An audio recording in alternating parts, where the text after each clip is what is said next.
I want strong borders. I don't want foreign countries to rip us off. I really think that the biggest problem this country has is what they've allowed to happen to us on the border. They've allowed our country to be destroyed. We all know what's happened with Venezuela.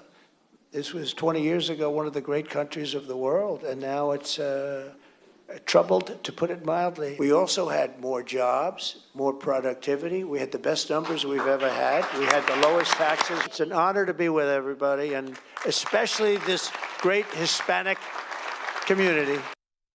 Congressman Carlos Gimenez from the state of Florida was at the roundtable event, and he joins us tonight. And sir, it's good to have you back on.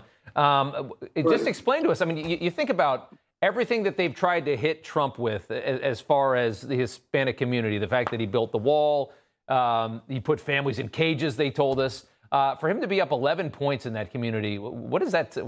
How did he do that?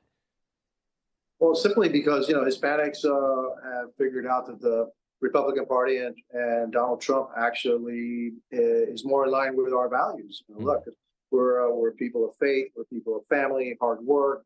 We're always striving for the American dream, and that's what Donald Trump, stands for. And so, it's that the Hispanics are, we're not monolithic, but we support, Donald Trump, and we're supporting him in record numbers. And I think he's going to surprise the heck out of a lot of people this November with the number of Hispanics that are going to vote for him. Yeah.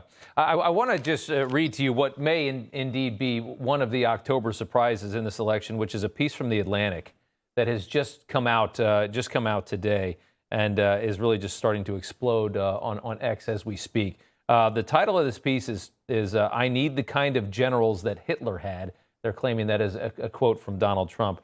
And in it, at a time when Trump is up 11 points with Hispanic voters, something that I think threatens Kamala Harris in every single swing state and could decimate her chances at the White House, comes the absolutely perfect story from The Atlantic to try and to cut that back, which is a claim from this article that after a Hispanic soldier was killed in action, Trump had promised to pay for the funeral and got a bill for something like $60,000. And this article claims that Trump said, it doesn't cost $60,000 to bury a effing Mexican.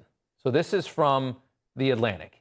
And this is, we've heard how they've claimed that he talks about, troops in action and our fallen heroes. I want to get your reaction to this one. Look, it's now they're pulling out all the stops, right? Yeah. So they know they're losing. So they're going to throw everything up on the wall. Doesn't matter if it's a lie. And I'm sure that these are all just bald-faced lies. And so anything to try to gin up some kind of controversy, anything to gin up that somehow he hates Hispanics. And I can tell you, I've known Donald Trump for over 8 years, close to 10 years. And, there's not a racist bone in his body. He loves America. He loves Americans. And Americans means all Americans, including Hispanics. So again, it's a bunch of hooey. Again, more made up stuff. And I get just to hurt his chances. Yeah, and I just saw a tweet from one of the sources that was used in the article. It was somebody from the staff who said he was asked by The Atlantic if he heard the comment, and his response to The Atlantic was, Trump did not say that. And in the article, they quoted him as saying, I didn't hear Trump say that. So right there, you see. They lie. They know how to lie. And this, you could not have created a better story at a time when he's crushing it with the Hispanic community. How do we make that go away? Oh, here's the perfect story. And who knew they'd figure it out on October 22nd of all the times? So, well, yeah. Look, there's going to be other stories coming out. I'm sure some more outrageous stuff. And they're just going to get more and more outrageous as they get more and more desperate because they're going to lose. Yeah. And you know what's happening with the problem with them now is that, we don't believe any of the stuff that comes out. Because where the sources are. We know they've been lying to us for years and years about Donald Trump. And so we're not going to believe it. It's not going to help them. It may actually help Donald Trump in a way, because he said, more lies about it. Yeah, we're going to show you, and we're going to elect Donald Trump. We all remember the suckers and losers and how ridiculous that one was, and it just didn't make any sense. It just doesn't make any sense. Why would somebody say that in front of her? Nobody would ever say that. Well, listen, somebody that had paid for so many funerals for soldiers over the years. So. Yeah, why would he say that I need Nazi generals? Yeah. They lost the war. Yeah, exactly. So, Congressman, why would I want them? exactly. So it doesn't make any Congressman. sense.